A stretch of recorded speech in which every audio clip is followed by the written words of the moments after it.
तो दोस्तों आज हम फिर से आपके लिए लेकर आए हैं देश दुनिया की तमाम ताजा बड़ी खबरें। सबसे पहली बड़ी खबर में आपको बताएंगे दोस्तों कि गाजा पट्टी में इजराइल को सबक सिखाने के लिए उतरने वाली है चीन की सेना। इजराइल के विदेश मंत्री ने दी जानकारी, अब इजराइल का होगा सफाया।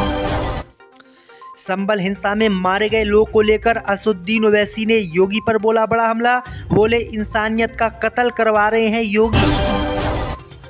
बिहार में बीपीएससी परीक्षा को लेकर प्रदर्शन कर रहे प्रशांत किशोर को बिहार पुलिस के कांस्टेबल ने अनशन पर मारा थप्पड़, किया गिरफ्तार।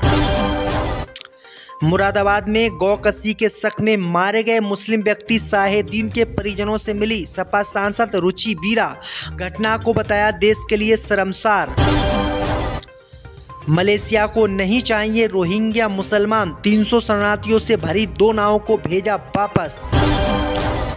कुंभ मेले को बम से उड़ाने की धमकी देने वाला युवक गिरफ्तार, फर्जी नाम नासिर पठान का किया था इस्तेमाल, व्यक्ति निकला हिंदू। उत्तर प्रदेश पुलिस ने उधेड़ दी चमड़ी। तो दोस्तों सभी खबरों को आपको एक एक कर बताने वाले हैं, वीडियो को लाइक कर चैनल को सब्सक्राइब कर दें। इसी बीच पर तो दोस्तों अगली खबर की ओर, तो गाजा पट्टी में उतरने वाली है चीन की सेना। ईरान के विदेश मंत्री ने दी जानकारी, बोले इजराइल ने अब गलती की तो भुगतना पड़ेगा अंजाम। दोस्तों आपको बता दें कि गाजा पट्टी में इजराइल और हमास के बीच बीते 1.5 साल से जंग चल रही है और ये जंग अब चीन खत्म करने वाला है। खबर सामने निकल कर आई दोस्तों कि गाजा पट्टी में फिलिस्तीनी मुसलमानों को बचाने के लिए चीन की सेना आने वाली है। दरअसल आपको बता दें कि इसकी जानकारी ईरान के विदेश मंत्री ने दी है और इजराइल को चेतावनी दी है कि अगर गाजा पट्टी में इजराइल ने बमबारी की और इजराइल ने गलतियां दोहराई तो इजराइल को अब इसका खामियाजा भुगतना पड़ेगा। दरअसल आपको बता दें कि इससे पहले भी कई देशों ने गाजा पट्टी में अपनी सेना भेजने का ऐलान किया था, लेकिन फिर उसके बाद अभी तक किसी ने अपनी सेना नहीं भेजी। लेकिन अब खबर सामने निकल कर आई दोस्तों कि चीन गाजा पट्टी में अपनी सेना उतारने वाला है। इसी बीच पर तो दोस्तों अगली खबर की ओर, तो संभल में हुई हिंसा को लेकर असदुद्दीन ओवैसी ने योगी आदित्यनाथ पर बोला हमला, बोले इंसानियत का देश में हो रहा है कत्ल। दोस्तों आपको बता दें कि संभल में हुई हिंसा में मारे गए लोगों को लेकर एआईएमएम के चीफ असदुद्दीन ओवैसी ने उत्तर प्रदेश के मुख्यमंत्री योगी आदित्यनाथ पर जोरदार निशाना साधा है। असदुद्दीन ओवैसी ने योगी को लेकर कहा है कि इंसान का कत्ल करना भारत में अभी भी जुर्म है, भले ही वो इंसान मुसलमान क्यों ना हो, और उत्तर प्रदेश अभी भी भारत का ही हिस्सा है।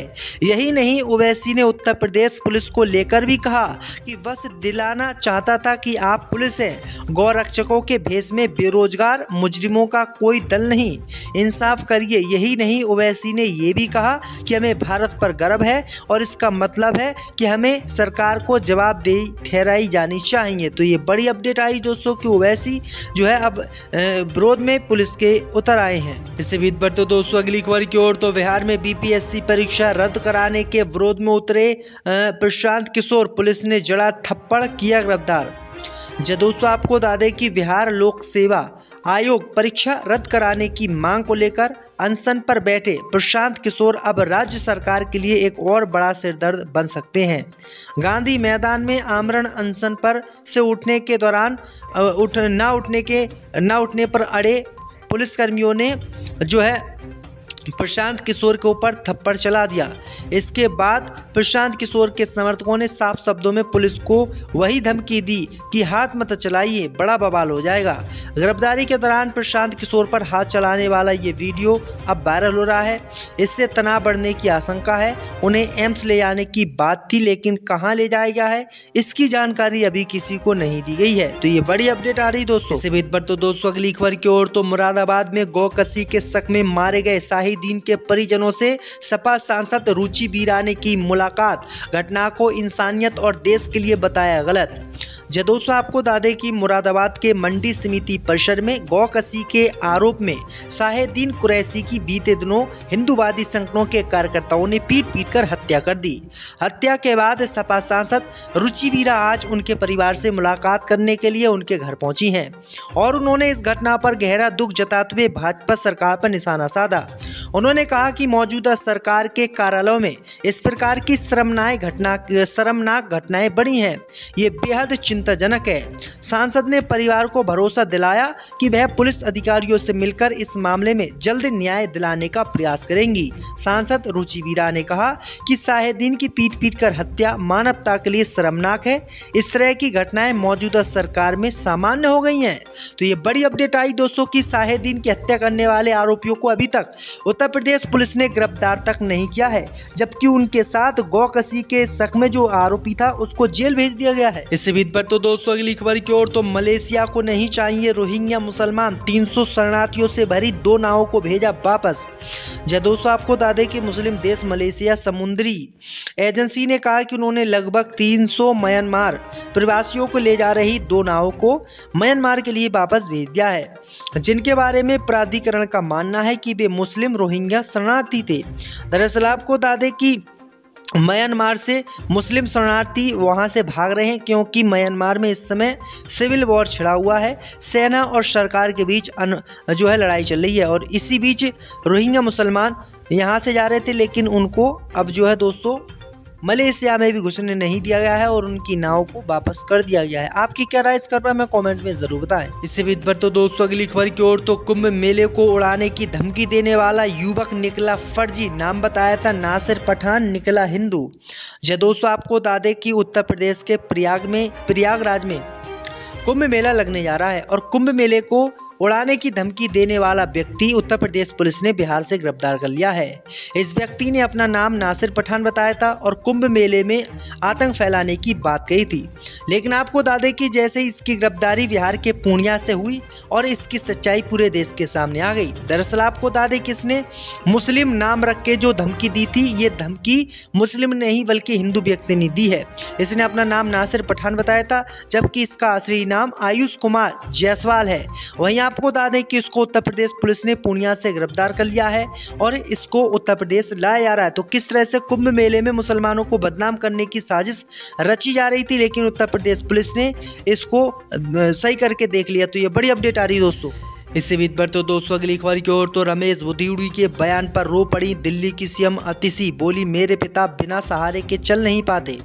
जय दोस्तों, आपको बता दें कि बीजेपी नेता रमेश बुदियूड़ी के बयान पर दिल्ली की सीएम अतिशी रो पड़ी। उन्होंने कहा कि मेरे पिताजी 80 साल के हो गए हैं, उन्होंने हजारों बच्चों को पढ़ाया, वो इतने बीमार रहते हैं कि बिना सहारे के चल तक नहीं पाते। रमेश बुदियूड़ी अपने काम पर वोट मांगे, मेरे पिता को गाली देकर वोट नहीं मांगे। उन्होंने मेरे पिताजी को गाली दी। देश की राजनीति घटिया स्तर पर पहुंच चुकी है। बुदियूड़ी बताए कि 10 साल में लोगों के लिए उन्होंने क्या किया। बुदियूड़ी ने कहा था कि अतिशी मारलेन सिंह हो गई हैं, उन्होंने अपना बाप बदल लिया। तो ये बड़ी अपडेट आई दोस्तों कि किस तरह से बीजेपी का नेता ये विवादित टिप्पणी कर रहा है। पर तो दोस्तों अगली खबर की ओर, तो महाराष्ट्र में उद्धव गुट को लगा तगड़ा झटका। उद्धव गुट के कई नेता शिवसेना में हुए शामिल। शिंदे बोले चुनाव नतीजे विरोधियों के मुंह पर तमाचा। जब दोस्तों आपको बता दें कि महाराष्ट्र के उप मुख्यमंत्री एकनाथ शिंदे ने रविवार को 2024 के विधानसभा चुनाव नतीजों को अपने विरोधियों के मुंह पर तमाचा बताया। उन्होंने उन नेताओं को जवाब दिया जिन्होंने निर्वाचन आयोग और सुप्रीम कोर्ट की आलोचना की थी। शिवसेना प्रमुख एकनाथ शिंदे का कहना है कि वो लगातार अब उन लोगों के खिलाफ कार्रवाई करेंगे जो हमारे खिलाफ बोलते हैं। दरअसल आपको बता दें कि अटकलें तो ये भी लगाई जा रही थी दोस्तों कि जल्दी जो उद्धव ठाकरे हैं वो बीजेपी के साथ गठबंधन करके बीजेपी के साथ सरकार महाराष्ट्र में बना लेंगे, लेकिन अब ऐसा होता हुआ कुछ दिख नहीं रहा है। दरअसल आपको बता दें कि एकनाथ शिंदे ने महाराष्ट्र में जो है मुख्यमंत्री बनने का दावा पेश किया था, लेकिन बीजेपी ने उनका दावा नकार दिया और बीजेपी ने अपना मुख्यमंत्री बना लिया। तो ये बड़ी अपडेट आ रही दोस्तों। इससे बीच पर तो दोस्तों अगली खबर की ओर, तो रमेश बुदियूड़ी के बयान पर रो पड़ी दिल्ली की सीएम अतिशी, बोली मेरे पिता बिना सहारे के चल नहीं पाते। जय दोस्तों आपको बता दें कि बीजेपी नेता रमेश बुदियूड़ी के बयान पर दिल्ली की सीएम अतिशी रो पड़ी। उन्होंने कहा कि मेरे पिताजी 80 साल के हो गए हैं, उन्होंने हजारों बच्चों को पढ़ाया, वो इतने बीमार रहते हैं कि बिना सहारे के चल तक नहीं पाते। रमेश बुदियूड़ी अपने काम पर वोट मांगे, मेरे पिता को गाली देकर वोट नहीं मांगे। उन्होंने मेरे पिताजी को गाली दी। देश की राजनीति घटिया स्तर पर पहुंच चुकी है। बुदियूड़ी बताए कि 10 साल में लोगों के लिए उन्होंने क्या किया। बुदियूड़ी ने कहा था कि अतिशी मारलेन सिंह हो गई हैं, उन्होंने अपना बाप बदल लिया। तो ये बड़ी अपडेट आई दोस्तों कि किस तरह से बीजेपी का नेता ये विवादित टिप्पणी कर रहा है। इसी बीच पर तो दोस्तों अगली खबर की ओर, तो महाराष्ट्र में उद्धव गुट को लगा तगड़ा झटका। उद्धव गुट के कई नेता शिवसेना में हुए शामिल। शिंदे बोले चुनाव नतीजे विरोधियों के मुंह पर तमाचा। जब दोस्तों आपको बता दें कि महाराष्ट्र के उप मुख्यमंत्री एकनाथ शिंदे ने रविवार को 2024 के विधानसभा चुनाव नतीजों को अपने विरोधियों के मुंह